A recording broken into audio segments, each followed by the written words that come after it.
मुख्यमंत्री जी, जो एक बड़ा फैक्टर बताया जा रहा है इस चुनाव में वो है ओपीएस, ओल्ड पेंशन स्कीम। तो ये सरल नहीं है, इतना सरल नहीं है। कर्मचारियों को गुमराह करने की कोशिश हो रही है और गुमराह करने के सिवाय और कुछ नहीं। पुलिस भर्ती घोटाले को लेकर आपकी सरकार की महत्वाकांक्षी योजना थी, प्रदेश के युवाओं को रोजगार मिले, उसके लिए भर्ती होती है, फिर घोटाला होता है। कांग्रेस का कहना है कि जो सरकार ट्रांसपेरेंट ढंग से भर्ती ना करा पाए उसका क्या भरोसा किया जाए। यही एक मुद्दा जिस मुद्दे पर वो जड़ा उछल कूद करके बोलते हैं। आपकी पार्टी के एक नेता हैं, पार्टी के प्रदेश अध्यक्ष हुआ करते थे, उनका नाम है राजीव बिंदल। एक कथित ऑडियो आता है, भ्रष्टाचार के आरोप लगते हैं और वो अपने पद से इस्तीफा देते हैं। आपके आलोचक पूछ रहे हैं कि उस पर आगे क्या हुआ, इस्तीफे के बाद क्या। बिंदल जी का दोष इसमें है, ऐसा मैं बिल्कुल नहीं करना, पहले बोला ना आज बोल रहा हूँ। आपकी पार्टी के एक नेता हैं, बड़े नेता हैं, कद्दावर नेता हैं, केंद्र में मंत्री हैं, उनका नाम है अनुराग ठाकुर।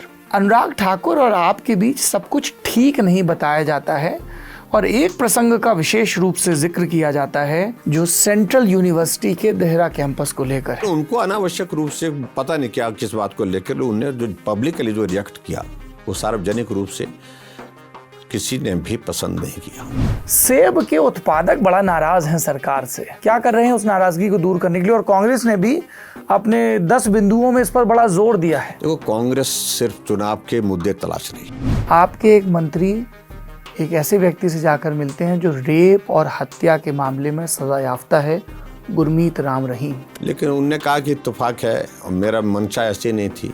कहाँ चूक रह गई मुख्यमंत्री जी पार्टी के निर्णय में जो बागियों की संख्या 2 दर्जन तक, थोड़ा बहुत घटे लेकिन अभी भी 18-20 की संख्या, और लोग कह रहे हैं कि ओपीएस से ज्यादा बीजेपी के माथे पर पसीना उनके अपने बागी लेकर आ रहे हैं। देखो, चुनाव जब होता है तो ये परिस्थिति हमेशा आती है, अब की बार भी आई है और थोड़ी ज्यादा आई है। किस पल में मुख्यमंत्री जी ये घटित हुआ कि आपने देहरा से निर्दलीय जीत कर आए और फिर एसोसिएट मेंबर बने, होशियार सिंह को कुछ प्रॉमिस किया। मुख्यमंत्री के कॉल का वजन होता है, पर पार्टी तो राजी नहीं हुई। चलो, ऐसी चीजें कई बार होती हैं। बड़ा चर्चा हुई कि बताइए सीएम के होम डिस्ट्रिक्ट में बाई इलेक्शन होता है और कांग्रेस जीत जाती है, भाजपा हार जाती है, ऐसा कैसे, जबकि कितनी लीड थी 2014 और 19 के चुनाव में इसी मंडी लोकसभा में। क्या वजह रही मुख्यमंत्री जी? और बीजेपी ने अब अपना कैलकुलेशन दुरुस्त करते हुए क्या ये तय किया है कि एक्ट्रेस कंगना रनावत मंडी से 2024 का लोकसभा चुनाव लड़ेंगी? देखिए, इन सारी चीजों को लेकर के अभी कहना उचित नहीं है। अभी मैं सिर्फ इतना, उन्होंने तो ख्वाहिश प्रकट कर दी आज तक न्यूज चैनल के एक प्रोग्राम में। आपकी सहमति है उनकी लोकसभा की दावेदारी पर कि नहीं है? वक्त आएगा उस वक्त की परिस्थिति को मेरा। ये भी कहा जाता है कि 2017 में जगत प्रकाश नड्डा की दावेदारी के बरक्स अगर जयराम ठाकुर के नाम पर मुहर लगी तो इसमें दत्तात्रेय होसबले के आशीर्वाद का बड़ा योगदान है। क्या कहेंगे? हमारे संगठन की एक स्थापित व्यवस्थाएं हैं, उन व्यवस्थाओं के अंतर्गत जिन लोगों से जो रेलेवेंट पोर्शन होता है बातचीत का और रेलेवेंट लोग होते हैं उनके साथ चर्चा हुई। आपके लिए सरप्राइज था ये? तो हमारे पार्टी हाईकमान वाले ना पूरा सुखा देते हैं आदमी को, किसी को सुखा देते हैं, आखिरी तक सस्पेंस। लास्ट में पट्टी किसी की चल रही, फोन किसी का किसी का। किसका फोन आया आपके पास? ना, मुझे फोन आया, अमित भाई जी का फोन आया। जमघट, लल्लन टॉप का वो मंच जहां सत्ताधीशों से, सत्ता के दावेदारों से सवाल पूछे जाते हैं। हम सब जानते हैं कि हिमाचल प्रदेश में विधानसभा के चुनाव हैं। जमघट के पहले एपिसोड में हमारे मेहमान हैं हिमाचल प्रदेश के मौजूदा मुख्यमंत्री, भारतीय जनता पार्टी के नेता और जाहिर सी बात है विधायक जो लगातार 5 बार से जीत रहे हैं चुनाव, ऐसे जयराम ठाकुर जी। बहुत बहुत स्वागत है आपका जमघट में। मुख्यमंत्री जी, चुनाव बिल्कुल जोर पर है। हम ये बातचीत रिकॉर्ड कर रहे हैं, अगले दिन प्रधानमंत्री जी के आपके इलाके में रैली है, इसलिए मैं बहुत औपचारिक सवालों में समय नहीं गंवाऊंगा, सीधे मुख्य मुद्दे पर आता हूं जिसको अंग्रेजी में कहते हैं एलिफेंट इन द रूम। जहां भी घूम रहे हैं हम और हमारे साथी पत्रकार, जो एक बड़ा फैक्टर बताया जा रहा है इस चुनाव में वो है ओपीएस, ओल्ड पेंशन स्कीम। इस पर मैं जयराम ठाकुर सरकार का रुख जानना चाहता हूं। देखिए, इस सारे विषय को लेकर के मैं सिर्फ इतना कहना चाह रहा हूं ओपीएस स्वाभाविक रूप से एक इमोशनल इशू आज की तारीख में कर्मचारियों का है। वो हमेशा इस बात के लिए अपना आग्रह रखते हैं, लेकिन बहुत दिलचस्प बात एक है कि ओपीएस लागू करने की जो बात कह रहे हैं, जो कांग्रेस पार्टी कह रही है, उसी पार्टी ने ओपीएस समाप्त किया था। हिमाचल प्रदेश में जब वीरभद्र सिंह जी मुख्यमंत्री थे, ओपीएस उन्होंने अपने हाथों से समाप्त किया, एनपीएस लागू किया। अगर कांग्रेस पार्टी को लगा कि अगर कर्मचारियों के साथ हमने गलत किया तो 2012 में करेक्शन कर लेते। 2012 में फिर वही वीरभद्र सिंह जी फिर मुख्यमंत्री बने थे 5 वर्ष के लिए, लेकिन उस वक्त भी नहीं। ये अचानक 20 वर्षों के बाद इस मुद्दे को खोला गया है, खड़ा किया गया है। और मैं सिर्फ इतना ही कहना चाहता हूँ, मुद्दा बहुत सेंसिटिव है। कर्मचारियों के मन का भाव, दिल का भाव उसमें हमने देखा है। हमने कभी भी इस बारे में मना नहीं किया है।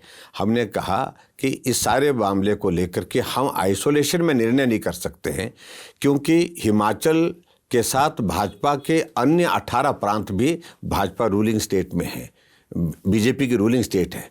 हमको अगर एक स्टेट में निर्णय लेना है तो बाकी स्टेट में भी निर्णय लेने की दिशा में आगे बढ़ना होगा। तो इसलिए ये सारे का सारा विषय जो है, ये एक स्टेट निर्णय नहीं करेगा, हमारा केंद्रीय नेतृत्व तो निर्णय करेगा। हमने सारा विषय केंद्र के समक्ष रखा है, और केंद्र के समक्ष रखने के बाद उसमें कुछ चीज़ों को लेकर के चर्चा होने के बाद विचार चल रहा है। एक आपने कमेटी बनाई थी मुख्य सचिव के, एक कमेटी हमने कॉन्स्टिट्यूट किया अपने स्टेट के लेवल पर। हमने एक मुख्य सचिव की एक कमेटी बनाई थी, और कमेटी की ओर से डिस्कशन हुआ है। जो कर्मचारी हैं उनकी भी राय ली गई है, और उसके साथ हमारी इसकी फाइनेंशियल इम्प्लीकेशंस क्या होंगी, क्या स्टेट बियर करने की स्थिति में है, तो उस बात को भी लेकर के हमारी डिस्कशन हुई है। और ये सरल नहीं है, इतना सरल नहीं है। देखिए, मैं आपको बताऊँ, राजस्थान और छत्तीसगढ़ ने वहाँ पर उन्होंने घोषणा की है, लेकिन लागू करने की स्थिति में नहीं है। दोनों राज्य जो है, दोनों राज्य के मुख्यमंत्री लगातार प्रधानमंत्री जी से बार बार आग्रह कर रहे हैं, हमने घोषणा तो कर दी, लेकिन इसको लागू करने की स्थिति में हम नहीं बन पा रहे हैं जब तक केंद्र मदद नहीं करेगा। क्योंकि जो पैसा कर्मचारियों का कटा है वो मार्केट में इन्वेस्ट हुआ पड़ा है। मार्केट में इन्वेस्टमेंट जो उसकी हुई है, उस पैसे की, वो अलग टर्म्स एंड कंडीशन के साथ वो पैसा वापस नहीं मिल पा रहा। पैसा वापस ऐसे कर्मचारियों ने या स्टेट गवर्नमेंट बोले कि इसको वापस कर दो, ऐसा वापस नहीं हो पाएगा। दूसरी बात, इसमें स्टेट गवर्नमेंट सेंट्रल गवर्नमेंट के साथ एमओयू में एंटर की है, और एमओयू समाप्त करना है, वन साइडेड नहीं हो सकता है। वो आपको केंद्र के साथ अपना पक्ष रखना पड़ेगा। तीसरा इंपॉर्टेंट चीज़ इसमें जो महत्वपूर्ण चीज़ है, राजस्थान में और छत्तीसगढ़ में एक स्थिति और पैदा हो गई कि जो एनपीएस के जो कर्मचारी थे, जो वहाँ पर एनपीएस लागू वहाँ पर भी था, अब उन्होंने अपना पैसा वापस ले लिया, जो कटता था उनका पैसा। तो सरकार ने क्या कर दिया, ओपीएस की लिस्ट से उनको डिलीट कर दिया। वो अलग तरह से आंदोलन के लिए खड़े हो गए अब, और वो जो लीगल ग्राउंड पर भी आने वाले समय में कोर्ट के समक्ष जाने वाले अपना पक्ष रखने के लिए।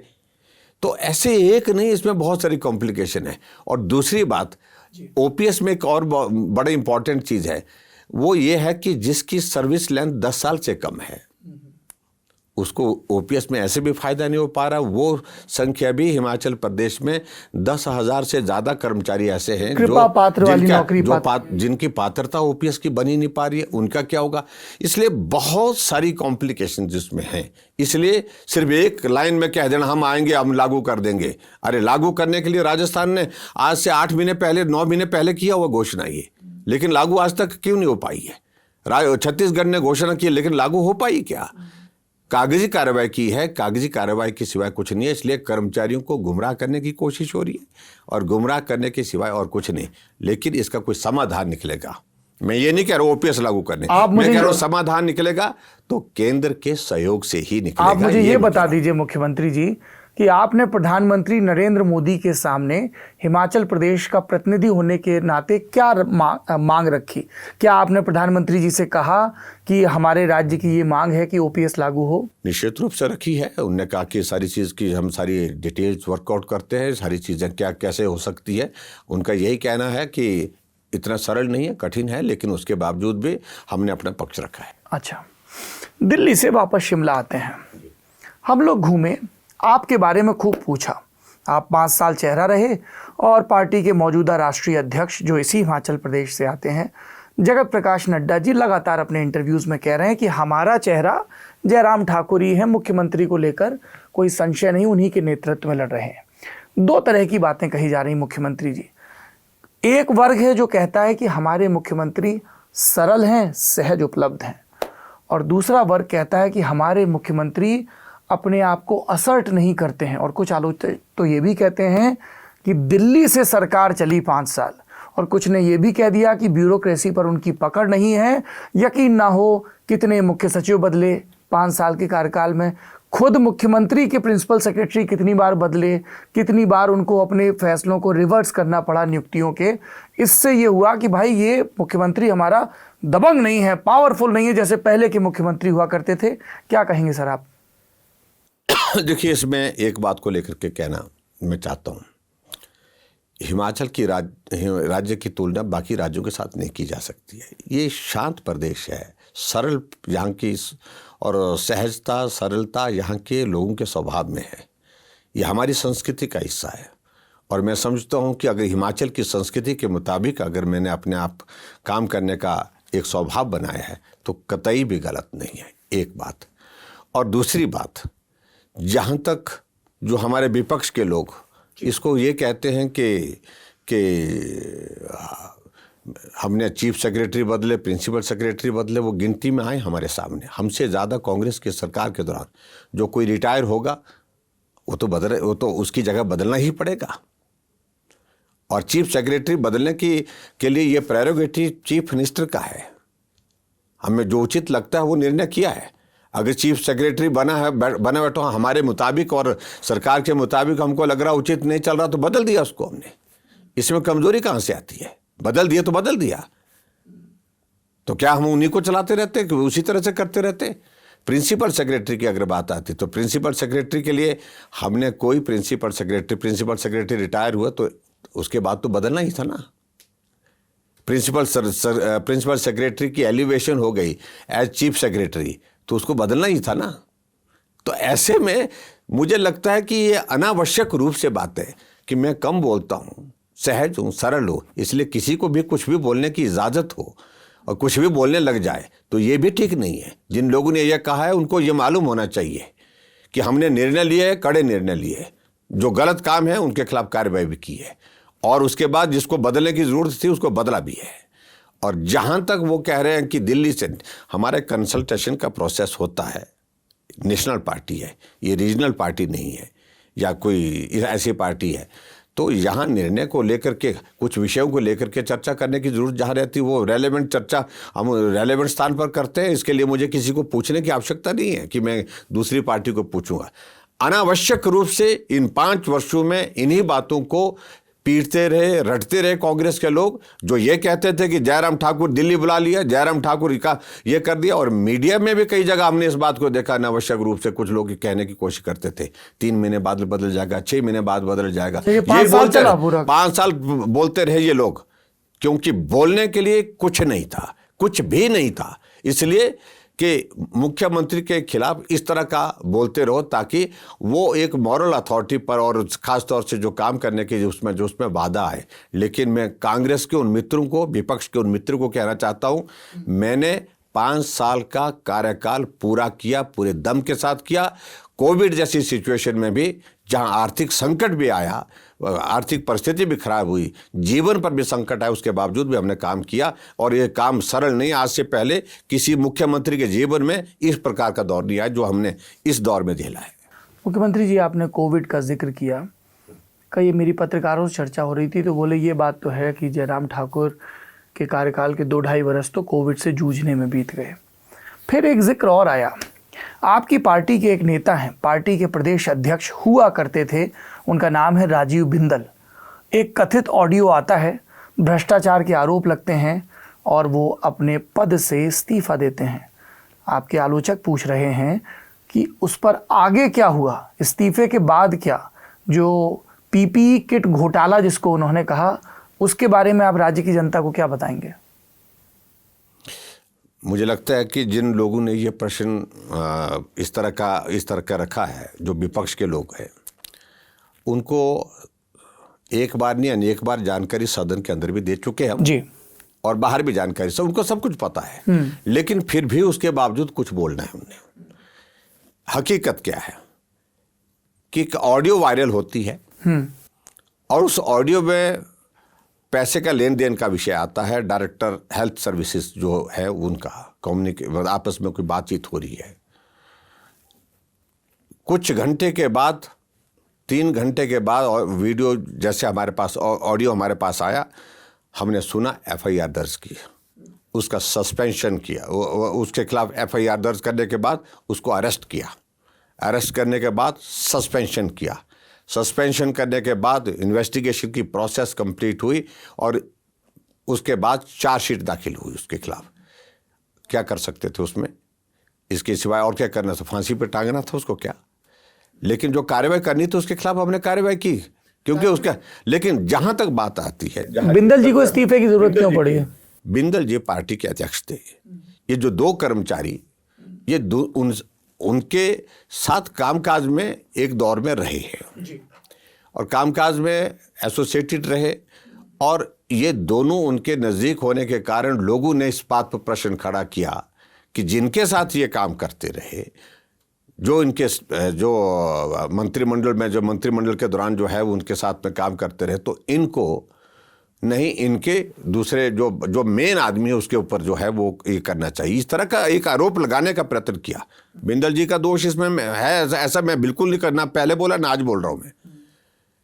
और बिंदल जी ने अपने पद से स्वयं त्याग पत्र लिख करके दिया कि मैं इस दायित्व से मुक्त होकर के जो है वो जब तक के लिए इसके इन्वेस्टिगेशन का प्रोसेस कंप्लीट नहीं होता तब तक के लिए मैं त्यागपत्र देता हूं। कहा जाता है पार्टी कि हाईकमान ने त्यागपत्र स्वीकार किया। और ये भी कहा जाता है कि दिल्ली से ही सख्त संकेत दे दिए गए थे कि ये इस्तीफा दे दिया जाए। नहीं, चलो इस सारी चीजों को लेकर के मैं इतना ही कहना चाह रहा हूं, क्योंकि उसमें सरकार का, ना हमने बोला उनको रिजाइन देने के लिए, ना हमने कार्रवाई के लिए बोला, क्योंकि मुझे मालूम था व्यक्तिगत इंडिविजुअल लेवल पर उसमें जो इन्वॉल्व है, और लेकिन उसके बावजूद भी पार्टी ने भी उचित समझा होगा इस बात को लेकर के कि भाई ये आरोप लग रहा है, इस आरोप के जो है वो इन्वेस्टिगेशन की प्रोसेस कंप्लीट होने तक जो है उसमें दायित्व से हट करके भी काम किया जा सकता है, पार्टी का काम करे, तो उन्होंने सहज रूप से दिया और मुझे लगता है उनके नैतिकता का एक बहुत बड़ा उदाहरण प्रस्तुत किया है।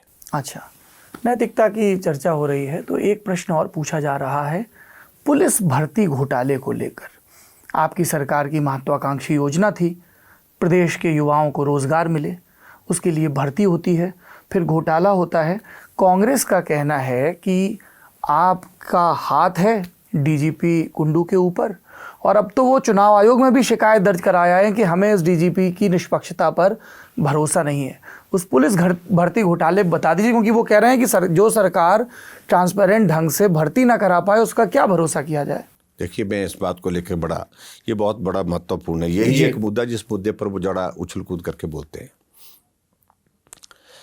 जैसे भर्ती की प्रक्रिया शुरू होने के बाद हमें जानकारी मिली कि पेपर लीक हुआ है, मैंने रात को 11 बजे उसमें एफआईआर करने के आदेश किए, और रात के 11 बजे एफआईआर दर्ज करने के बाद आदेश देने के बाद सुबह 9:30 बजे एसआईटी कॉन्स्टिट्यूट की, प्रेस कॉन्फ्रेंस की 9:30 बजे, और प्रेस कॉन्फ्रेंस में सबसे पहले एक काम किया, जो भर्ती की जो प्रक्रिया चली है इसको तुरंत प्रभाव से रद्द किया जाता है।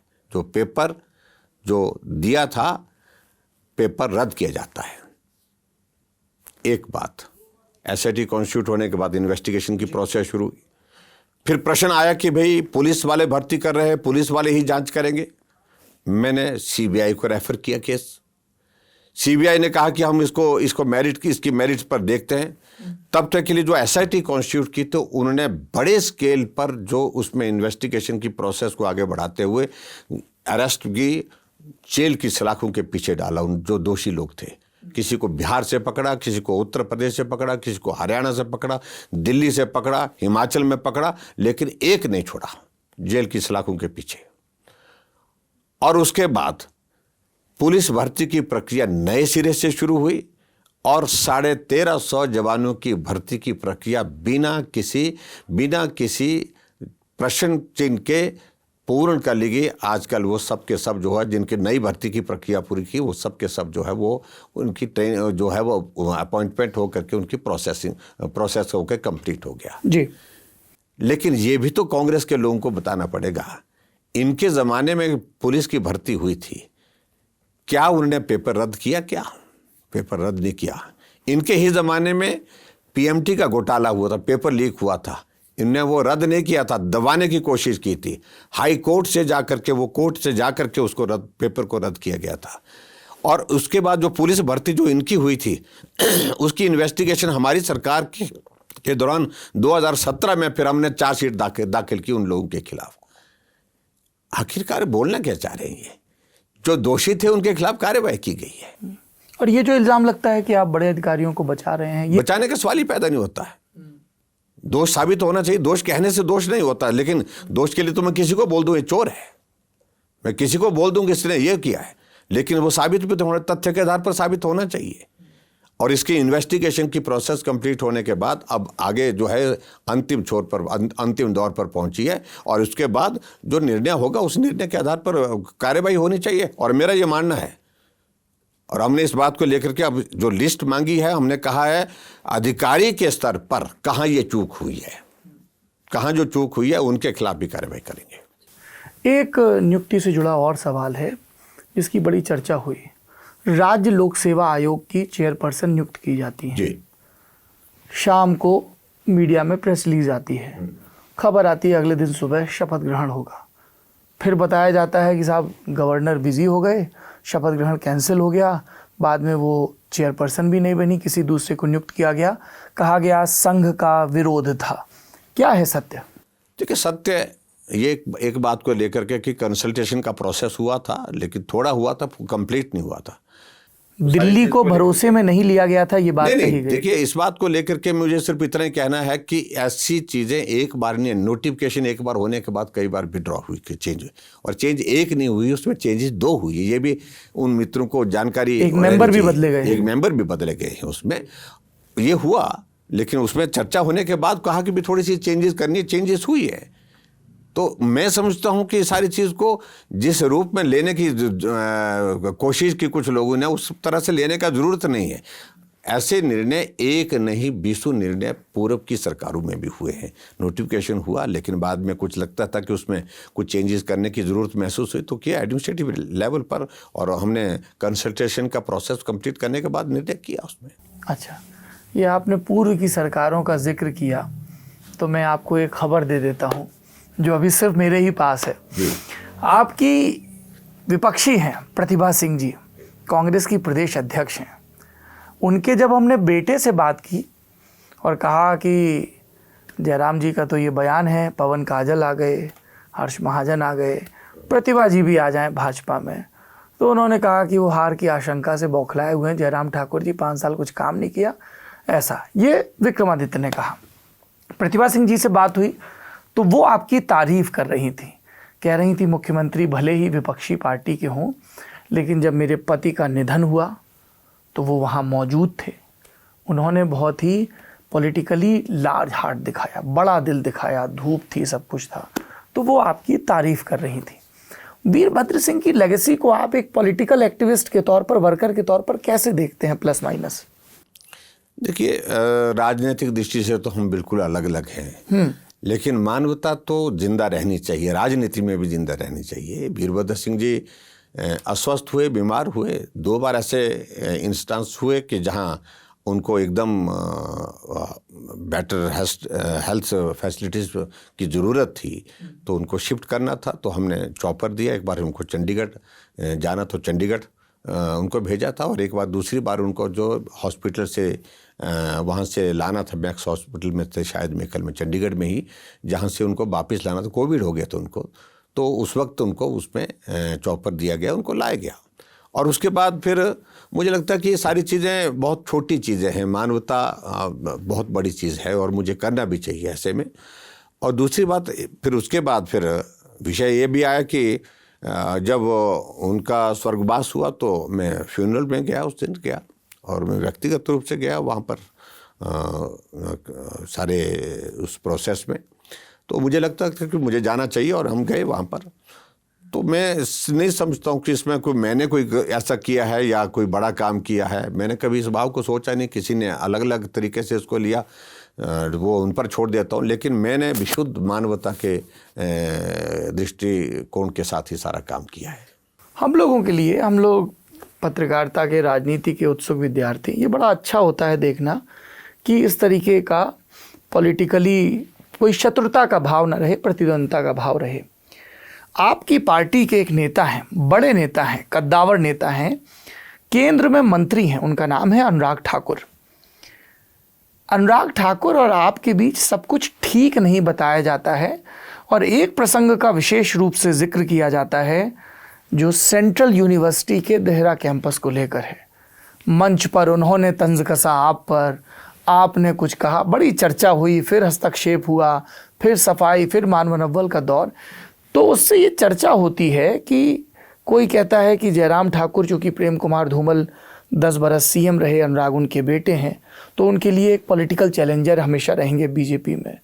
और कोई इसके उलट कहता है कि जयराम ठाकुर लगता है कि पहली बार मंडी से, पंडित सुखराम कब से 93 से ये नारा दे रहे थे जब आप पहली बार चुनाव लड़े कि सीएम मंडी से हो, तो अब वो पहुंच गए हैं, तो वो अपने आप को असर्ट करते हैं कि भाई राज्य मैं चलाऊंगा। और इन सब के बीच देहरा की जनता और धर्मशाला की जनता ये जानना चाहते हैं कि ये सेंट्रल यूनिवर्सिटी का मुद्दा क्या है। केंद्र में आपकी सरकार है, अगर कोई परमिशन अटकी है तो आप उसको, क्योंकि नारा देती है भाजपा डबल इंजन की सरकार, तो आपके और अनुराग ठाकुर के संबंध और ये सेंट्रल यूनिवर्सिटी के देहरा कैंपस का मुद्दा, इस पर बता दीजिए मुख्यमंत्री जी। देखिए, कुछ भी विषय नहीं था, और विषय सिर्फ इतना था कि सेंट्रल यूनिवर्सिटी धर्मशाला के नाम पर स्वीकृत हुई जी। लेकिन बाद में उस वक्त हमारी ही पार्टी की सरकार थी, तय किया गया उसमें कि उसके लिए 2 कैंपस तय किए गए। एक कैंपस उसका देहरा में होगा और एक कैंपस उसका धर्मशाला में होगा। और उस बात को लेकर के ज़मीन तलाशने की प्रक्रिया शुरू हुई।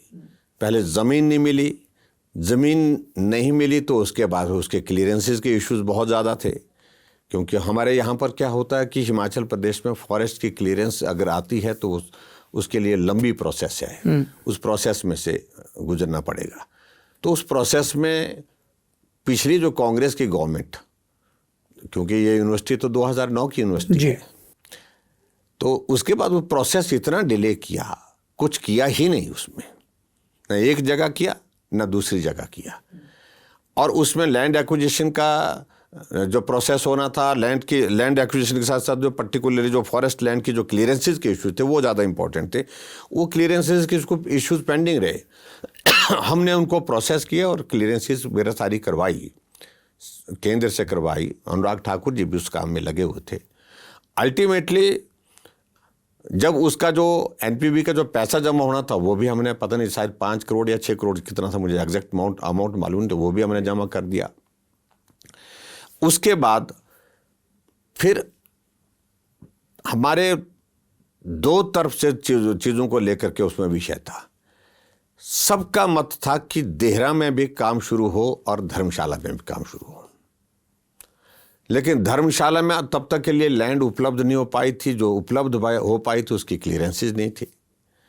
हमने उसमें एक ही चीज़ कही कि जो लैंड की जो फॉरेस्ट क्लियरेंसेस के इश्यूज वो बाद में सेटल होते जाएंगे वहाँ देहरा के लिए। हमने कहा एक पोर्शन ऐसा भी है उसमें जिसमें कोई भी लैंड का कोई इशू नहीं है, उसमें क्लियरेंसेस का इशू नहीं है, वो गवर्नमेंट लैंड है और गवर्नमेंट की ओर से वो उसमें उसको किया जा सकता है। हमने कहा एक पोर्शन शुरू करो, लेकिन वहाँ सेंट्रल यूनिवर्सिटी के लिए जो है वो मिनिस्ट्री की एचआरडी मिनिस्ट्री की ओर से कहा कि हमें पूरा का पूरा लैंड जो है क्लियर चाहिए, एक साथ चाहिए, ताकि हम उसकी ड्राइंग और सारे जो भी चीज़ें जो फॉर्मेलिटी करनी है वन गो में करें, हम पोर्शन में नहीं करेंगे, पार्ट्स में नहीं करेंगे। ऐसा करते फिर वो डिले हो गया।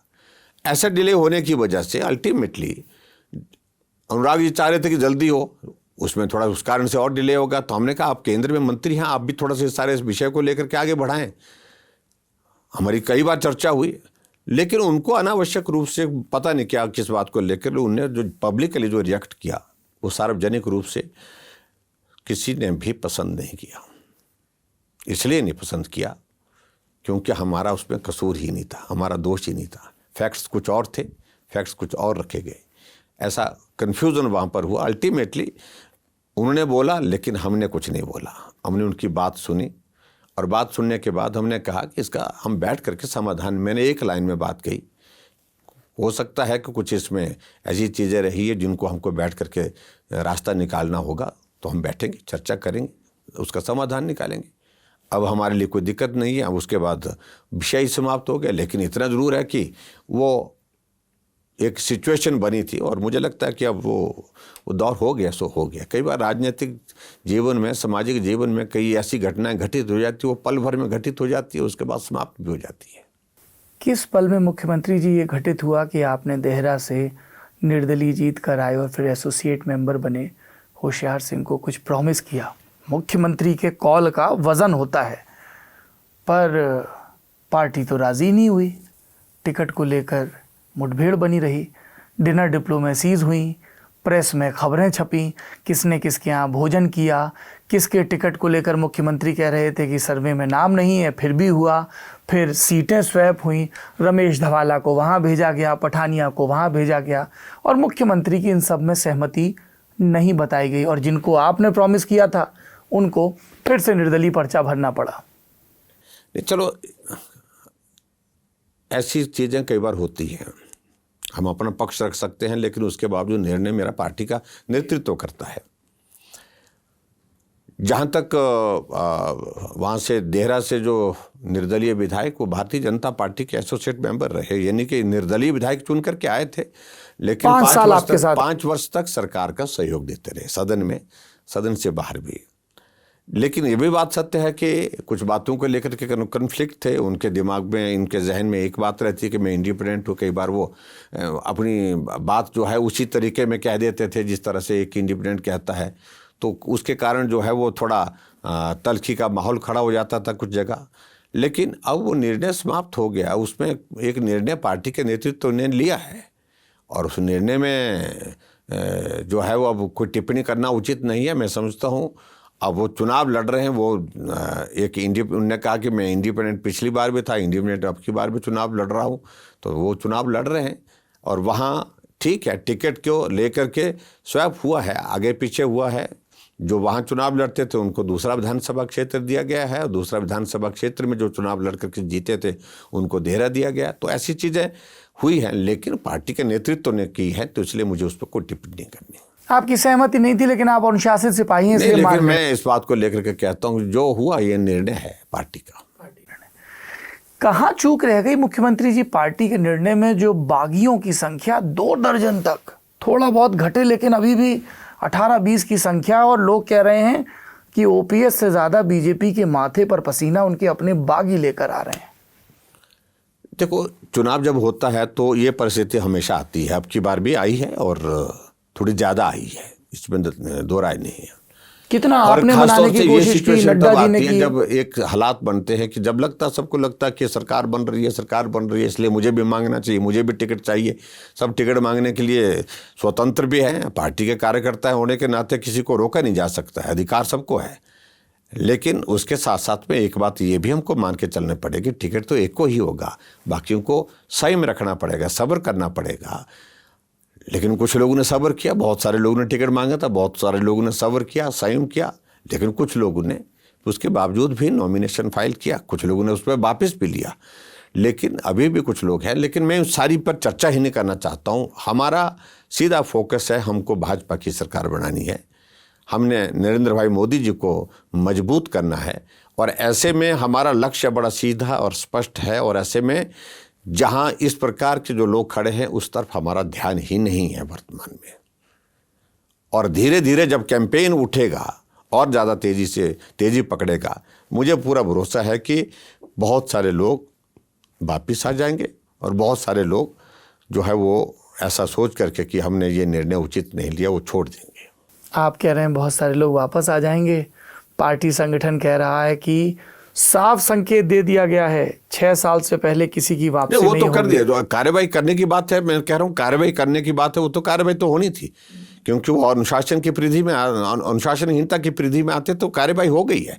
लेकिन मैं ये कह रहा हूं कि जो चुनाव लड़ रहे हैं वो हो सकता है चुनाव लड़ने का मन ही छोड़ दें। अच्छा, तो इसमें देखिए बहुत सारे बागियों के उदाहरण है, पर एक में मेरी बड़ी दिलचस्पी है। महेश्वर सिंह जी आपकी पार्टी के इतने बड़े नेता रहे, आपने उनको टिकट दिया, उनके बेटे ने निर्दलीय भर दिया दूसरी सीट से, फिर उनका टिकट भी खत्म कर दिया गया। क्या था वो प्रकरण? प्रकरण कुछ नहीं था, बड़ी सीधी सी बात थी। ये एक एक्सपेक्टेशन रहती है कि एक परिवार से एक आदमी को टिकट, हमारी पार्टी का एक सिद्धांत है, एक परिवार से एक आदमी को टिकट।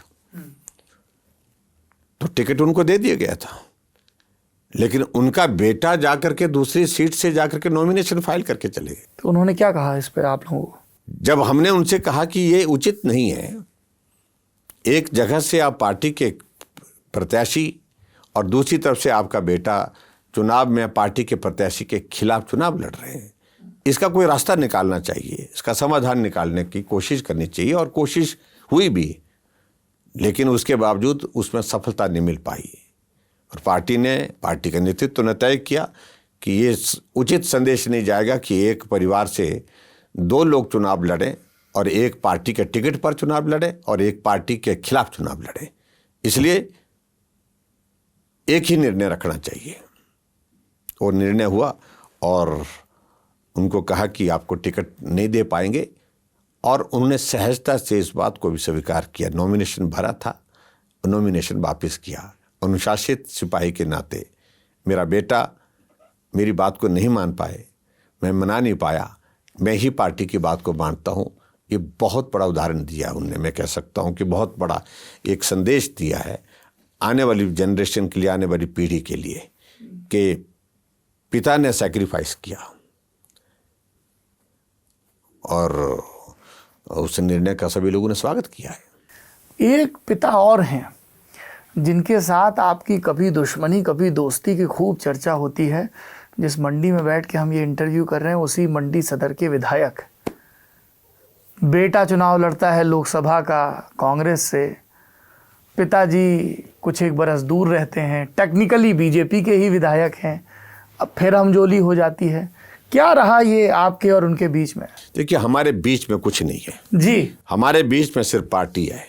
मेरी पार्टी के लिए जो अच्छा कहेगा वो मेरा अपना है, वो मेरा हमारे दिल के करीब होगा। मेरी पार्टी के लिए खिलाफ करेगा, बोलेगा, तो उसके साथ समझौता नहीं हो सकता। बड़ी स्पष्ट मान्यता हमारी है, कोई कंफ्यूजन नहीं उसमें। वो पार्टी का टिकट लेकर के पिछली बार आए थे, मेरी ही ड्यूटी लगाई। मुझे दिल्ली से अमित भाई जी ने भी मुझे संदेश दिया और हमारे पार्टी के और पदाधिकारियों ने भी हमको, माननीय रामलाल जी ने कहा कि आप नॉमिनेशन में जाएंगे।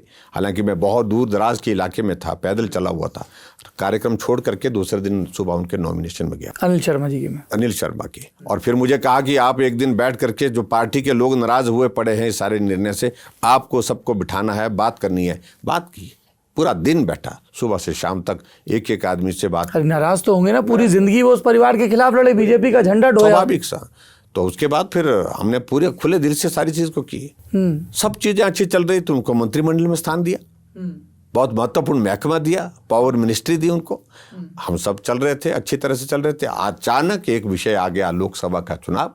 लोकसभा के चुनाव के लिए वो अपने बेटे को लेकर के अपने पिताजी के साथ कहने लगे कि टिकट इनका मिलना चाहिए, इनका अधिकार बनता है, ये बड़े वोटों से जीतेंगे।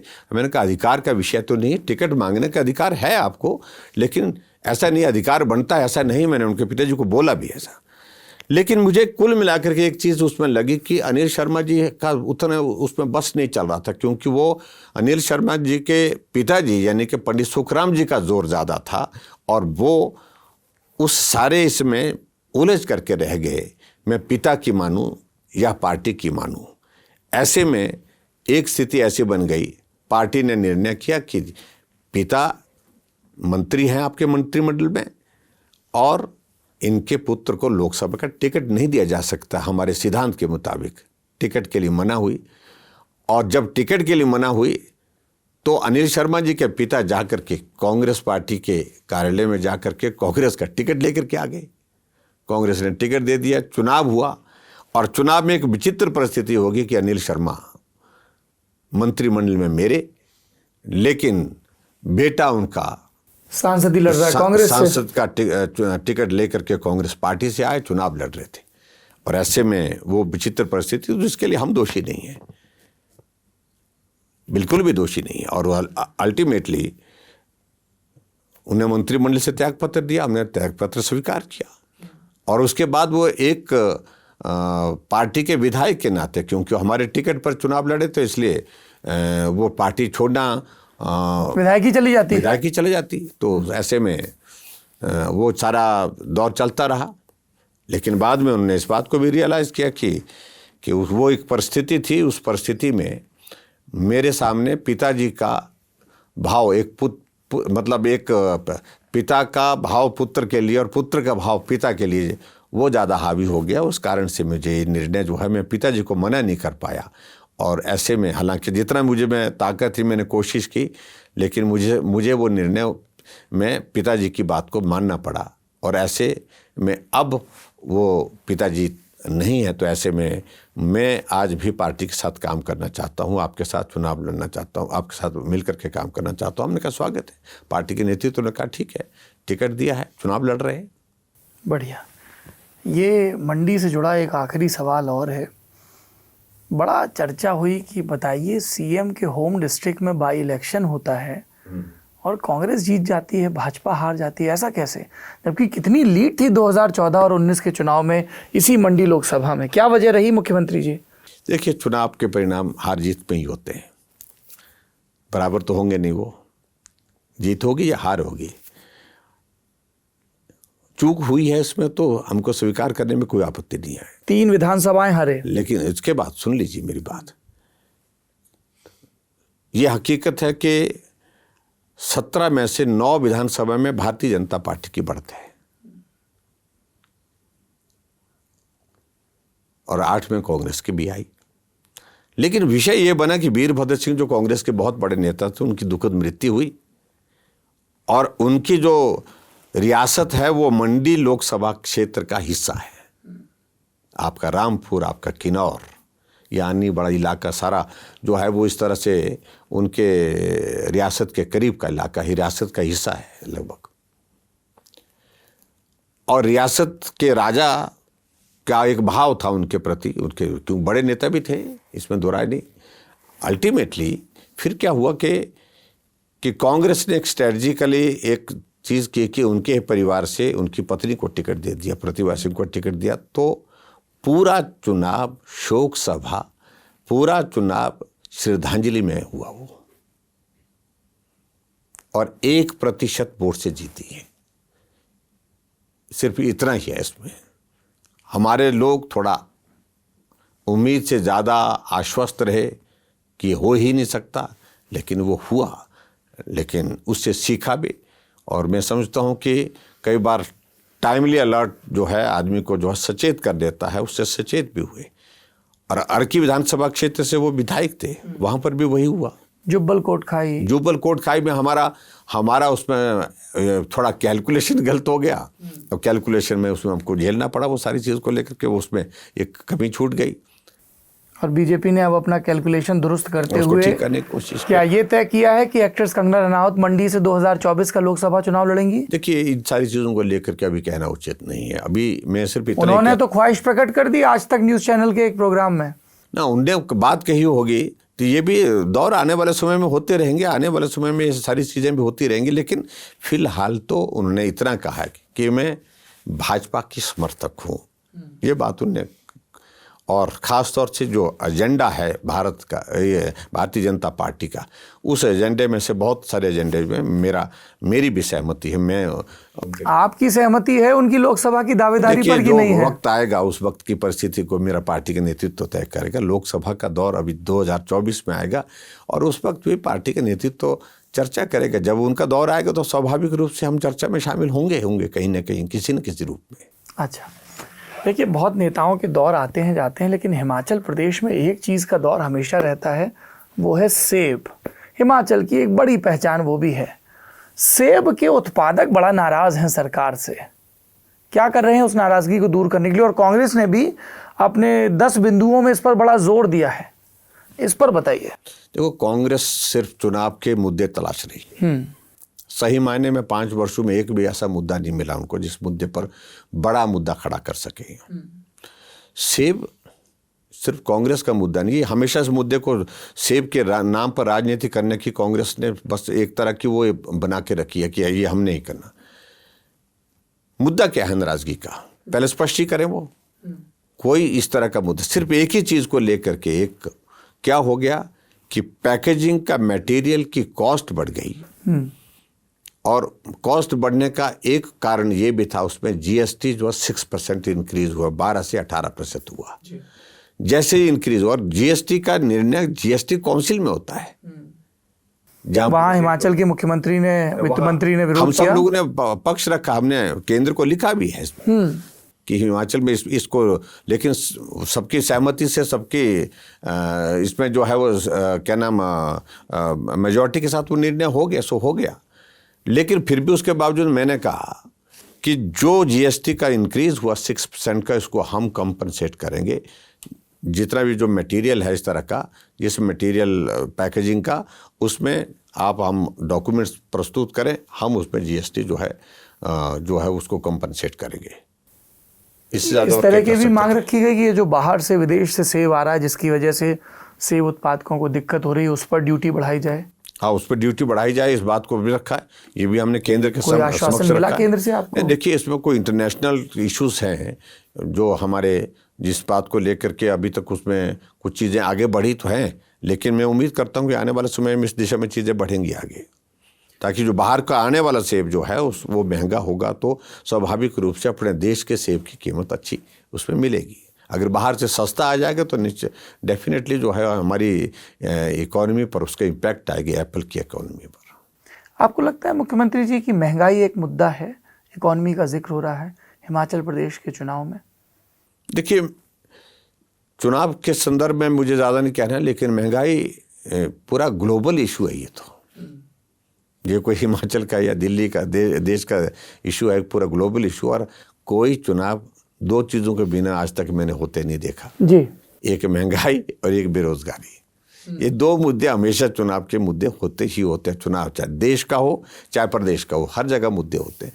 तो इसलिए अब की बार भी थोड़ा ये करने की कोशिश करें, लेकिन फिर भी उसके बावजूद भी हमारे प्रधानमंत्री जी लगातार प्रयत्न कर रहे हैं महंगाई को कैसे काबू किया जाए, कैसे कंट्रोल किया जाए।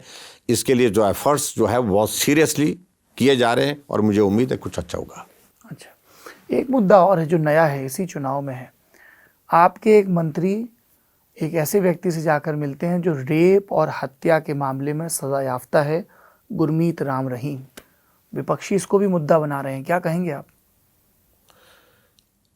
जब मैंने वो देखा वीडियो, मुझे पहले जहन में यही लगा कि शायद पुराना होगा, लेकिन मालूम पड़ा कि अभी का है। सहज रूप से वहाँ पर गए थे क्योंकि उनके क्षेत्र में काफ़ी लोग वहाँ पर उस डेरा सच्चा सौदा को जो फॉलोअर्स हैं उनके साथ उनके वहाँ पर गए। लेकिन उनने कहा कि इत्तेफाक है, मेरा मंशा ऐसे नहीं थी, लेकिन जाना हुआ और जा कर के थोड़ी बातचीत हो गई, और कुल मिला कर के सिर्फ बात इतनी है, इससे ज़्यादा कुछ बात नहीं है। ना कोई मंशा थी, ना कोई मुद्दा बना रही है। सुप्रिया श्रीनेत उनकी नेता है, उन्होंने प्रेस कॉन्फ्रेंस की, मनाली में एक बच्ची के साथ दुष्कर्म हुआ, उसको लेके महिलाओं के खिलाफ अपराध पे मुझे सरकार लगता के है कि आंकड़े सारी गिना चीज दिए। को इतना ज़्यादा वो नहीं करना चाहिए, इतना ज़्यादा नहीं करना चाहिए। ऐसा करने का कोई विषय नहीं है। उन्होंने कि उनके लिए कोई ऐसी बात कही दी कि भाई आपके साथ अन्याय हुआ, हम आपके साथ हैं, ऐसा करके गलत तो कुछ बोला नहीं इस तरह से, लेकिन हिज प्रेजेंस वाज देयर, वो डेफिनेटली एक चीज़ को लेकर के चर्चा का विषय बनी। अच्छा, थोड़ा सा पीछे जाते हैं। हमारे ये जो टीम ने पोथा तैयार किया है, बड़ी दिलचस्प है आपकी जर्नी, जिस तरीके से, जिस संघर्ष के ज़रिए आप आगे बढ़े। तो मेरे जो देश भर में, दुनिया भर में फैले दर्शक हैं, वो उसके बारे में जानना चाहेंगे। पर उससे पहले मैं ये जानना चाहता हूँ, आपके एक दोस्त आपसे बड़े नाराज़ हैं, तो आप कैमरे पे बता दीजिए। कह रहे हैं कि जयराम के चक्कर में हमारा बस का किराया मारा गया।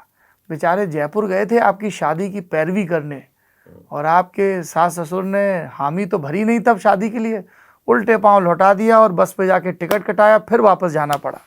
क्या प्रसंग है नहीं, आपके विवाह ऐसा का? ऐसा कुछ नहीं था, ऐसा नहीं था। क्या हुआ था? वो कुछ कंफ्यूजन मुझे लगता है कि उनका हुआ, कहीं जाने का कार्यक्रम था, हम एक दिन रुके, ऐसा थोड़ा यही बात विस्तार हुआ से था। बता दीजिए मेरे दर्शकों को, आपकी और डॉक्टर साहिबा की शादी का प्रसंग। देखिए, प्रसंग उसमें कुछ नहीं है, सहज रूप से बातचीत हुई है और परिवार वालों की बातचीत हुई है। हमारे संगठन में भी कुछ प्रमुख लोग थे, उनके साथ बातचीत हुई और उसकी बात आगे बढ़ी। और आगे बढ़ने के बाद हम तो गांव के रहने वाले, तो हम तो सीधी सी बात कह दी, मेरे गांव को पैदल चलना पड़ता है, पहाड़ चढ़ना पड़ेगा, पहले देख लो गाँव चढ़ करके वहाँ जा करके। लड़की के घर वालों ने ये भी कहा था क्या कि हमारी लड़की तो डॉक्टर है, वो तो एक राजनीतिक कार्यकर्ता है? हाँ, ये इस बात को लेकर के बहुत ज़्यादा चर्चा नहीं हुई, इतनी चर्चा नहीं हुई। लेकिन इतना ज़रूर है कि मैंने कहा कि वहाँ के यहाँ के जीवन में अंतर बहुत है, इसलिए वहाँ पर हो सकता है क्या कि भी क्या संभव है। तो परिवार वाले देखने के लिए घर आए, घर वालों से मिल करके गए, और मिलने के बाद फिर उसके बाद निर्णय हुआ, फिर उसके बाद शादी का जो है फैसला हुआ, और शादी का फैसला हुआ तो फिर शादी हुई। तो मुझे लगता है कि इसमें कोई बहुत ज़्यादा ऐसा कोई विषय नहीं लगता है सहज रूप से कि भाई ये दूर होकर के भी ये कैसे हो गया, इतना दूर होगा ये होने के बाद। हाँ, जान पहचान सहज रूप से थी, लेकिन कहाँ जम्मू में मुलाकात हुई थी आपकी? नहीं, मुलाकात तो हमारी बहुत सहज रूप से संगठन के कार्यक्रम में एक आधी बार हुई थी। हमारे पास इस सारे विषय को लेकर के बहुत ज़्यादा कोई इस तरह का कोई विषय था ही नहीं। सिर्फ इतना ज़रूर हुआ कि हमारे संगठन के भी कुछ साथियों ने हमारे इस प्रकार से बातचीत कही कि भी क्या ये सोचा जा सकता है। तो सोचते सोचते सारी बात को लेकर के विषय आगे बढ़ा और सीधा परिवार के लोगों के बीच में बातचीत गई, और परिवार के लोग बैठ करके चर्चा हुई। चर्चा करने के बाद निर्णय, मतलब शादी हुई, बस। ऐसा कोई ज़्यादा उसमें कोई बोले कि भाई ये हुआ वो हुआ, तो फिर तो नहीं, यार दोस्त तो कहानियां सुनाते ही है ना विवाह की। कहानियां सुनो तो ऐसा कोई घटनाक्रम घटित नहीं हुआ। अच्छा, जो आपके एक मित्र हैं संजय आहूजा जी, हाँ जी, हाँ जी। बोले कि साधना जी आपकी पत्नी वो भी संघ परिवार से जुड़ी हुई थी, और हम लोग गए जयपुर रिश्ता लेके, माता पिता ने कहा ऐसे कैसे चले आए, हम लोग उल्टे पांव लौट आए, बस स्टैंड पर आए, टिकट कटा लिया, तब साधना जी आई, बोली फिर से बात करो। तो हम लोगों को बड़ा अफसोस हुआ कि कंडक्टर ने टिकट के पैसे नहीं दिए, पर ये खुशी हुई कि हमारे दोस्त की शादी हो गई। नहीं, एक्चुअली क्या है कि हमने जाना था, हम माउंट आबू जा रहे थे। अच्छा। और माउंट आबू जा रहे थे, तो हमने वो बस का किराया जब उन्हें टिकट काट दिया था। हाँ। ये हुआ था। अच्छा, आप भी थे वहाँ? नहीं, हम तो थे, हम तो सही मायने में माउंट आबू जा रहे थे हम। अच्छा। और उसके बाद उस वक्त जो है, फिर उन्होंने कहा कि नहीं, एक बार बात कर लेनी चाहिए, बात कर लेनी चाहिए। और बात करने के लिए थोड़ा सा हम लेट हो गए उसमें बातचीत करने में। परिवार वालों से भी मुलाकात हुई, बातचीत भी हुई, और उसके बाद फिर बात करते हुए तब बस का तो टाइम जो होना था सो होना था, चले गए। तो उसमें कोई बड़ा इशू नहीं हुआ। लेकिन इतना ज़रूर है कि भी फिर उसके बाद फिर परिवार वालों के साथ बातचीत होने के बाद फिर विषय आगे बढ़ा। परिवार के लोग गाँव आए, मेरे गाँव पैदल चल कर के गाँव पहुँचे। उसके बाद फिर सारी चीज़ें मैंने जिस प्रकार से कही, चर्चा हुई और निर्णय शादी का हुआ। आप परिवार का जिक्र कर रहे हैं, आप लोगों का एक परिवार और होता है संघ का परिवार, और आपकी तो राजनीतिक शिक्षा दीक्षा भी अखिल भारतीय विद्यार्थी परिषद से शुरू हुई, जो संघ का एक प्रकल्प है। एक व्यक्ति का नाम आपके राजनीतिक उत्थान में बार बार लिया जाता है मुख्यमंत्री जी, जो संघ के बहुत वरिष्ठ पदाधिकारी हैं, दत्तात्रेय होसबले। और ये भी कहा जाता है कि 2017 में जगत प्रकाश नड्डा की दावेदारी के बरक्स अगर जयराम ठाकुर के नाम पर मुहर लगी, तो इसमें दत्तात्रेय होसबले के आशीर्वाद का बड़ा योगदान है। क्या कहेंगे? नहीं, देखिए, मैं इसमें इतना कहता हूँ कि उनका आशीर्वाद रहा। हमने दत्तात्रेय जी के साथ काम किया है, मदन दास जी के साथ काम किया है, और गोविंदाचार्य जी भी हमारे उस वक्त राष्ट्रीय संगठन महामंत्री होते थे, तो उनके साथ भी काम किया है। मदन दास जी, सब लोग जो है वो काम करते हुए हमको आगे बढ़ाए हैं, इसमें दो राय नहीं है। लेकिन ये जो निर्णय आप कह रहे हैं कि मुख्यमंत्री के निर्णय में, इसमें कभी भी उनसे इस विषय को लेकर के बातचीत नहीं हुई। हमारे संगठन की एक स्थापित व्यवस्थाएं हैं, उन व्यवस्थाओं के अंतर्गत जिन लोगों से जो रेलेवेंट पोर्शन होता है बातचीत का और रेलेवेंट लोग होते हैं उनके साथ चर्चा हुई, आपस में बातचीत हुई। हम तो कभी कल्पना में नहीं किए, ना ही हमने किसी को मुलाकात की, ना किसी से हमने बात की। चीफ मिनिस्टर कैंडिडेट यहाँ पर ऑलरेडी घोषित थे। हम तो ना दिल्ली गए चुनाव के परिणाम के बाद, ना वोट पड़ने के बाद, और ना ही दिल्ली से कोई हमको मिलने के लिए आया। ये निर्णय हुआ, एक अलग तरह की परिस्थिति हुई और उस परिस्थिति में निश्चित रूप से संगठन के लोगों ने चर्चा की और चर्चा करके निर्णय किया। आपके लिए सरप्राइज था ये एक? देखिए, सरप्राइज स्वाभाविक रूप से मैंने अभी नहीं एक्सपेक्ट किया था। मैंने कभी ऐसा सोचा भी अभी नहीं किया था, आगे चल के लगा था। मैं सोचता कि कभी होगा तो देखेंगे, लेकिन ऐसा नहीं था कि भी अभी सोचा था। हम सहज रूप से, देखो एक चीज़ को बड़ा दिलचस्प बात है कि भाई अमित शाह जी अध्यक्ष थे पार्टी के,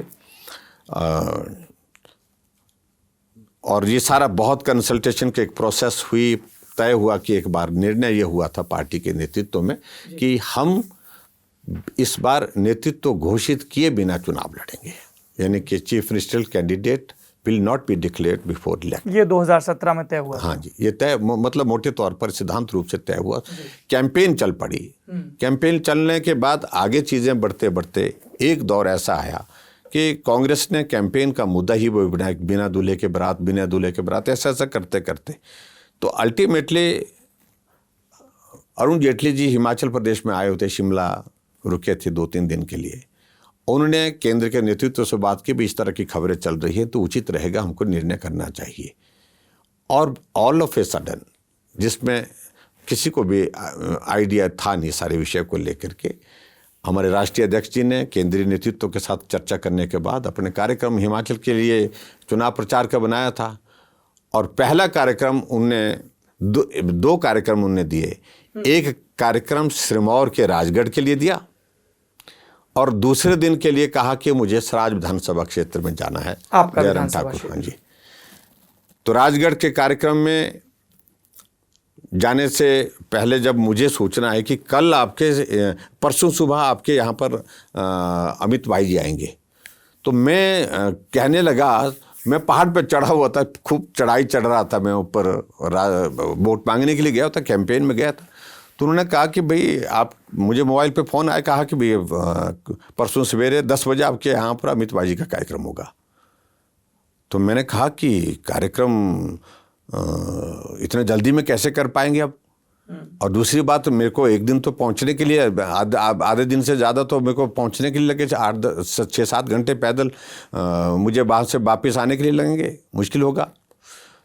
तो मैंने कहा कि इस कार्यक्रम को अब दूसरे कॉन्स्टिट्यूंसी में दे दीजिए जहां ज़रूरत है। मेरे सीट चल रही है, ठीक है, मैं निकाल लूँगा, मार्जिन ज़्यादा नहीं होगा तो कम हो जाएगा, लेकिन निकल रही है सीट मेरी। मैं तो 98 से लगातार जीत रहा हूँ। मैं नहीं, ये भाव नहीं था मेरा। क्या कि मैंने कहा कि किसी और सीट में अगर ज़रूरत है उनके कार्यक्रम की, जिससे सीट निकल जाए, उठ जाए, तो अच्छा रहेगा।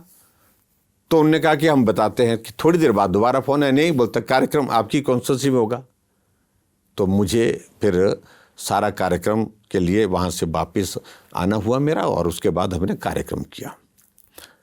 लेकिन उससे पहले क्या हुआ, एक दिन पहले राजगढ़ में अमित भाई जी ने जनसभा को संबोधित करते करते अचानक घोषणा कर दी कि हिमाचल प्रदेश में भारतीय जनता पार्टी की सरकार धूमल जी के नेतृत्व में बनेगी। ये बात हुई, जो थोड़ी देर के लिए थोड़ा अनएक्सपेक्टेड लगा, क्योंकि पार्टी ने एक बार ऐसा विचार किया था कि शायद आप लोगों के लिए वो सरप्राइज था, अचानक अनाउंस कर दिया। अचानक हुआ, सबके लिए हुआ।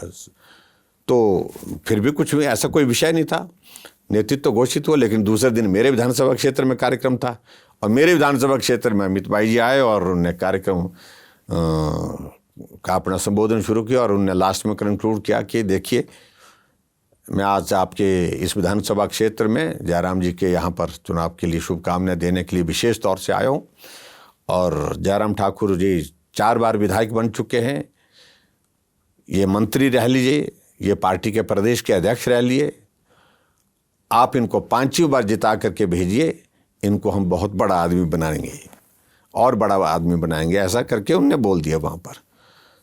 तो ताली तो बजी लोगों की, लेकिन कन्फ्यूजन भी साथ में हुआ कि बड़ा आदमी क्या होगा। तो मालूम नहीं उनके मन में क्या था, और इस बात को लेकर के क्या करके वो चले गए आखिरकार। और हम उनको छोड़ने के लिए हेलीपैड तक गए। उसके बाद कहा कि भाई ठीक है, आपको शुभकामनाएं। जो वक्त मैंने कहा इससे आपका चुनाव भी अच्छा होगा, आने वाले समय में विचार करेंगे सारी चीज़ों को लेकर, चीज़ें ठीक होनी चाहिए, सरकार बनाओ, और सरकार बनाने के बारे में बाद फिर हम बैठेंगे, बात करेंगे।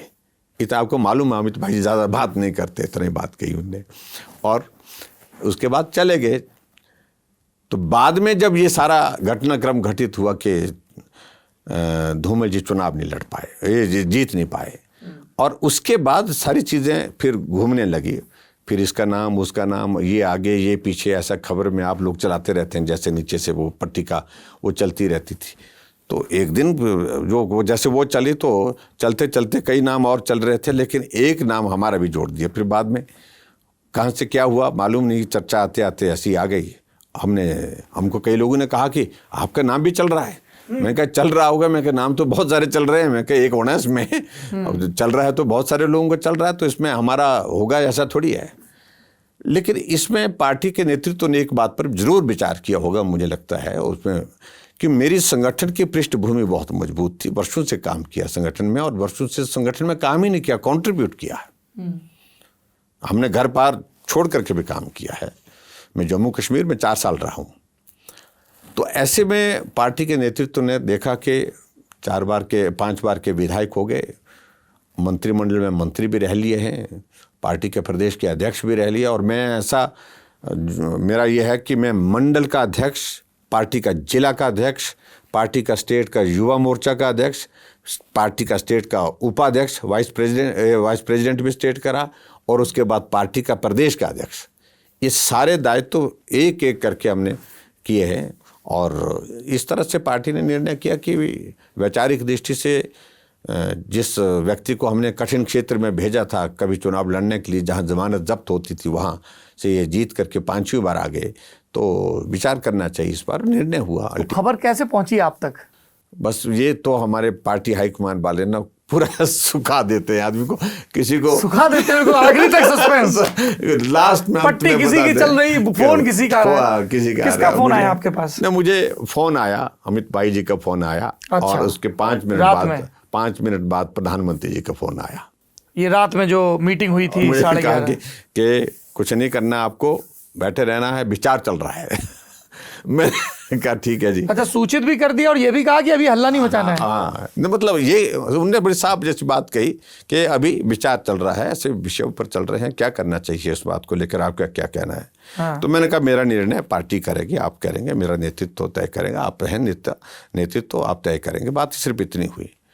हालांकि यहाँ पर बहुत सारी चीज़ों को लेकर के ऐसा चल रहा था कि धूमल जी चुनाव नहीं जीत पाए, लेकिन उसके बावजूद भी पूरा, क्योंकि उन्हीं के नेतृत्व में लड़ा गया। हाँ, ये विधायकों के कैंपेन सिग्नेचर के शुरू हो गए, कई विधायक इस्तीफा देने की बात की, साहब हमारी सीट से लड़ लो। हाँ, कई लोगों ने इस तरह की सारी चीज़ें हुई वहाँ पर, लेकिन पार्टी ने कुछ निर्णय लिया, उस पर जाना अब उचित नहीं रहेगा। वो सारी बातें हो गई, अब 5 वर्ष बीत गए उन सारी चीज़ों के। तो लेकिन आखिरकार निर्णय हुआ, और उस निर्णय में ये निर्णय हुआ जो आप सामने देख रहे हैं। तो उसके बाद फिर चीज़ें आगे बढ़ी बस। अच्छा, मुख्यमंत्री जी, आपने खूब समय दिया। एक आखिरी सवाल, 5 बरस का कार्यकाल हो गया, आपकी उपलब्धियों के इश्तिहार अखबारों में सब जगह छप रहे हैं सब। कोई ऐसा काम जो आपको लगता हो कि ये और पूरा कर लेता है इस कार्यकाल में तो बढ़िया रहता? देखिए, मेरा कहने के लिए 5 वर्ष रहा ये, लेकिन सही मायने में काम करने का अवसर मात्र 3 साल मिला। 2 साल हमको कोविड के कारण लोगों की ज़िंदगी कैसी बचाए इस पर ही ज़्यादा फोकस करना पड़ा, और उसके कारण काम बाधित हुए, प्रभावित भी हुए। ये मेरी स्थिति नहीं, पूरे देश की और दुनिया की स्थिति रही ऐसी। लेकिन एक मेरा बड़ा प्रोजेक्ट जो है, वो जो अभी तक छोड़ा नहीं है, ना छोड़ेंगे उसको, हो करके रहेगा, किसी न किसी दिन पूरा हो गया रहेगा, कि हिमाचल प्रदेश में कनेक्टिविटी का इशू है, एक बहुत बड़ा इशू है। और मेरा फोकस हमेशा इसी बात को रहा है कि जितनी हम कनेक्टिविटी हिमाचल प्रदेश में बेहतर करेंगे, हमारे टूरिज़्म का पोटेंशियल भी बढ़ेगा, और हमारे लोगों का जीवन भी सरल होगा, क्योंकि जहाँ कनेक्टिविटी होती है बेहतर, वहाँ डेवलपमेंट अपने आप होती है। तो by air connectivity Himachal Pradesh में 3 एयरपोर्ट है, तीनों जो है वो लोड पेनल्टी के साथ चलते हैं, यानी कि छोटी एयर स्ट्रिप है। तो वो हम चाह रहे थे कि बड़ी एयर स्ट्रिप बने हिमाचल में, और बड़ी बने और पूरा एयरपोर्ट बने जहाँ पूरा देश दुनिया का टूरिस्ट भी आए और अभी हम लोग सबको चंडीगढ़ की फ्लाइट पकड़ के फिर बिना लोड पेनल्टी के आए। तो उसके लिए हमने जगह चिन्हित की यहाँ मंडी जिला के बल क्षेत्र में। उसका प्रोसेस जो है वो चलता रहा, रुकता रहा, लेकिन अब मुझे इस बात की खुशी है कि उसकी प्रोसेस आगे बढ़ते हुए हमने OLS सर्वे उसका कर लिया, हमने लीडार सर्वे कर लिया, हमने लैंड एक्विजिशन की प्रोसेस के लिए नोटिफिकेशन भी कर दी। अब लैंड एक्विजिशन की प्रोसेस जो, और उसके बाद MOU भी साइन कर लिया।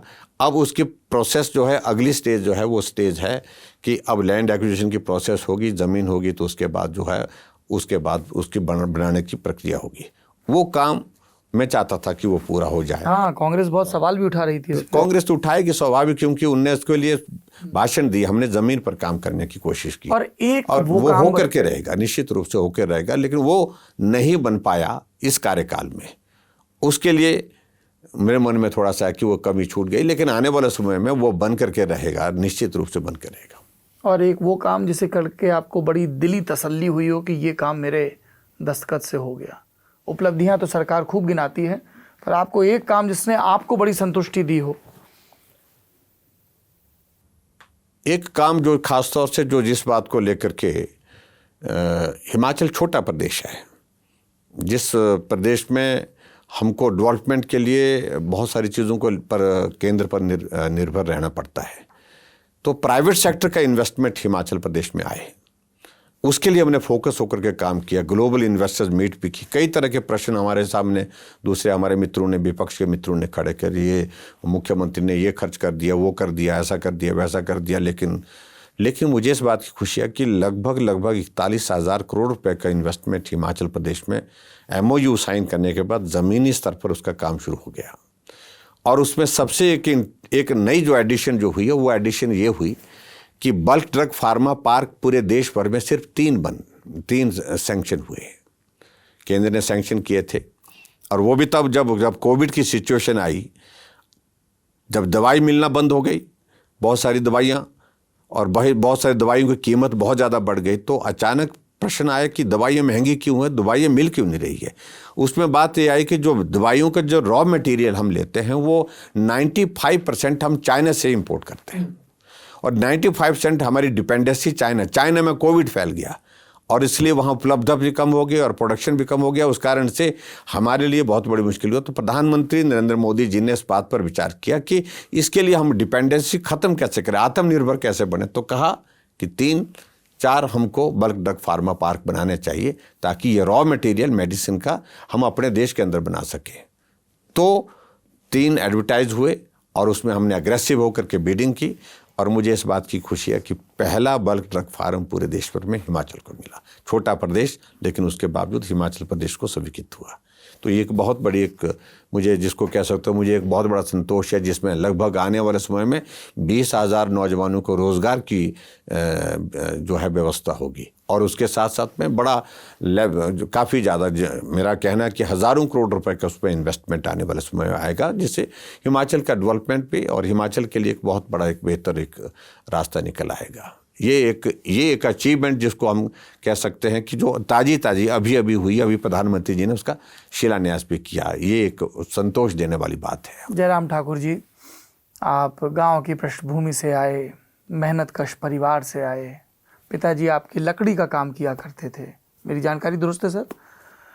मंडल अध्यक्ष से सफ़र शुरू किया, विधायक हो गए, मंत्री हो गए, अध्यक्ष हो गए, मुख्यमंत्री हो गए। अब जयराम ठाकुर की राजनीतिक महत्वाकांक्षा क्या है? देखिए, महत्वाकांक्षा को ध्यान में रखते हुए हमने काम नहीं किया। जो काम दिया वो काम किया, उसमें परफॉर्म किया, अच्छा करने की कोशिश की। अभी भी इस कार्यकाल में बहुत सारी चीज़ें सीखने को मिली, क्योंकि इस तरह का दायित्व का मैंने कल्पना में नहीं की थी। लेकिन फिर हालांकि हिमाचल की विधानसभा के अंदर मैं 25 सालों से हूँ, अब 25 साल हो गए, लेकिन फिर भी उसके बावजूद भी बतौर मुख्यमंत्री काम करना, क्योंकि सारी रिस्पॉन्सिबिलिटी, जहाँ आपको निर्णय करना है, जहाँ आपको काम करना है, अच्छा भी आपका बुरा भी आपका, वहाँ एक ऐसी स्थिति होती है। और अच्छा का तो सब साथी बन जाते हैं कि हमने किया, हमारा इसमें योगदान है, लेकिन अगर खराब हुआ तो किसी का योगदान नहीं, उस तो मुख्यमंत्री सीएम से जाके पूछो, वो तो उनसे पूछा जी, हमने तो कई बार कहा था जी, कबाल है जी, उनने सुना नहीं। तो ये ऐसे ही होता है। तो ये सारी चीज़ों का, लेकिन एक अच्छा अनुभव जीवन भर में सीखने को मिला। अब बहुत अपेक्षाएं, बहुत आकांक्षाएं नहीं है, अच्छा काम कर सकूं, मैंने जो किया है दिल्ली में कोई पारी खेलने की महत्वाकांक्षा नहीं है, उससे बेहतर कर सकूं। जो काम मैंने किया, करने की कोशिश की, मेरी कोशिश है उससे बेहतर मैं कैसे कर सकूं, ये मेरा आने वाले समय के लिए एक जीवन का लक्ष्य रहेगा।